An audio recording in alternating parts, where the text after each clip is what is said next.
حرام عليكم ما تظلموهاش.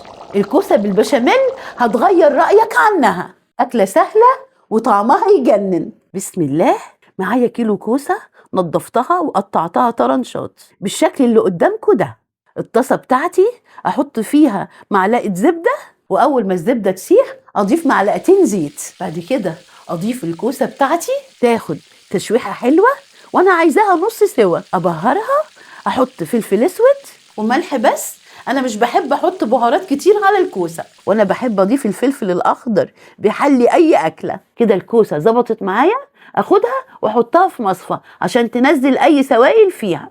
وفي نفس الطاسه ازود معلقه زبده كمان، واضيف صدور الفراخ دول حوالي نص كيلو، معلقه ملح، واضيف فلفل اسمر، معلقه شطه، ودي اهم تركه.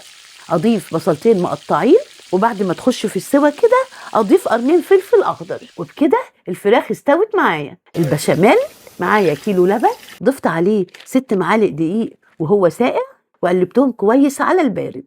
معلقه ملح، اضيف معلقه فلفل اسود، معلقه سكر، كل ده مع التقليب المستمر. وانا بحب ازود على البشاميل جبنه موتزاريلا بتخليها احلى واحلى. وضفت معلقه زبده حلوه كده. هاتي الصينيه بتاعتك وضيفي فيها كبشتين من البشاميل، ورص الكوسه اول طبقه، واحط عليها طبقه من البشاميل كمان. اضيف الفراخ وافردها في الصينيه كويس، ودي رابع طبقه. بعد كده طبقه بشاميل كمان فوق الفراخ، طبقه موتزاريلا على حته من الزبده، طبقه كوسه اغطي بيها الفراخ، وندلق باقي البشاميل على وش الصينيه، وعلى الوش جبنه موتزاريلا، ودخلها الفرن لمده 40 دقيقه. وبكده عملنا مع بعض احلى اكل. ولو عجبكم الفيديو اعملوا متابعه وسلام.